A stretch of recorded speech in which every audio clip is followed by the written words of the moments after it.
नमस्कार। आज मैं आपके सामने योग का एक बहुत ही महत्वपूर्ण पक्ष प्रस्तुत करना चाहती हूँ। योग हमारे जीवन में स्वास्थ्य तो लाता ही है, यह तो हम भली भांति परिचित हैं, लेकिन वो स्वास्थ्य किस प्रकार लाता है। अगर हम कुछ लोगों से मिलते हैं, वो बात करते हैं कि हम जिम जाते हैं स्वस्थ रहने के लिए, हम साइकिलिंग करते हैं, हम हॉर्स राइडिंग करते हैं, या हम कोई इंडोर गेम आउटडोर गेम या फिर हम घर के ही काम निपटाते हैं, तो हम योग क्यों करें। हमारे पास जितना भी टाइम है वो हम बाकी घर के काम निपटाने में बिता देते हैं। हमारे पास तो योग के लिए अलग से कोई टाइम नहीं है, और क्यों हमें करना चाहिए भाई। फिट रहने के लिए हम काम करते रहते हैं, हमारा वेट भी कंट्रोल है। पर ज़रा आप उनसे पूछिए, क्या उनका वेट कंट्रोल होना उनके स्वस्थ होने की गारंटी है। वो ये कैसे कह सकते हैं कि उनका वेट कंट्रोल है या वो पतले हैं तो वो स्वस्थ होंगे। ऐसा बिल्कुल भी नहीं है। आप स्वस्थ तभी रहेंगे जब आपका शारीरिक पक्ष, मानसिक पक्ष, आध्यात्मिक पक्ष एक सामंजस्य में होंगे। अब तो WHO ने भी इसे रिकॉग्नाइज़ कर दिया है कि शरीर की ही स्वास्थ्य की संज्ञा में नहीं हम रख सकते, उसके लिए मन का स्वास्थ्य भी उतना ही महत्वपूर्ण है। और ये तो हमारे ऋषि मुनियों ने सदियों पहले ही आविष्कार कर दिया था कि मन की शांति और तन के स्वास्थ्य दोनों का जो सामंजस्य है वही एक स्वस्थ मनुष्य की परिभाषा है। तो इसमें नया क्या कर दिया WHO ने। ये नया तो अब ये हुआ है कि लोग इसके बारे में जागरूक हुए हैं, चाहे वो टीवी से हो, बाबा रामदेव जी के पतंजलि संस्थान से हो, या फिर वो किसी और अन्य माध्यम से हो। आप लोगों को पार्क में और जगह जगह योग संस्थानों में देखते हुए वो जागरूक हुए हैं।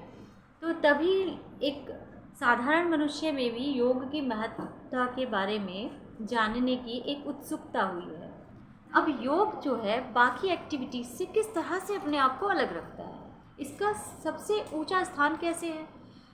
क्योंकि जो भी एक्टिविटीज़ है वो आपको एक कंप्लीट हेल्थ नहीं देती। जैसे कि कुछ एक्टिविटीज़ हैं जो आपको सिर्फ शारीरिक स्वास्थ्य प्रदान करती हैं, वो आपके मन को नहीं बैलेंस कर सकती। वो अगर आप दुखी हैं तो आप शारीरिक एक्टिविटी कर ही नहीं पाएंगे।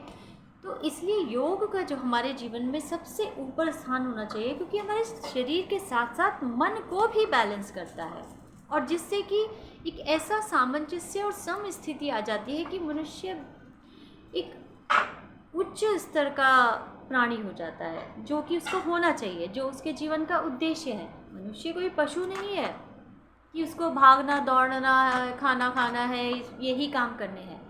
उसके जीवन का लक्ष्य इनसे ऊपर उठकर कहीं है। तो वो लक्ष्य पाने के लिए सिर्फ और सिर्फ योग ही माध्यम है। तो मैं आप सभी से यह कहना चाहती हूँ कि आप अपने जीवन में कहीं कभी ना कभी योग की शुरुआत कर लें।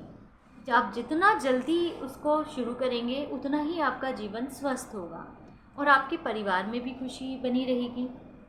अब योग का एक शारीरिक तो हमने पक्ष देख ही लिया है, मानसिक पक्ष भी हमने देख लिया है। अब इसका एक पक्ष और है, इसका एक सोशल, यानी कि योग जब आप करते हैं तो आप सोशल भी बनते हैं।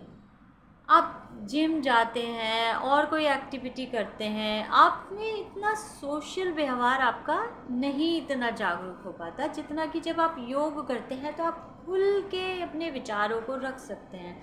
आप में एक अलग ही उत्साह होता है, अलग आपके अंदर एक कॉन्फिडेंस होता है, और इन सब का जो एक सामंजस्य है वो आपको एक अभूतपूर्व पर्सनालिटी बना देता है।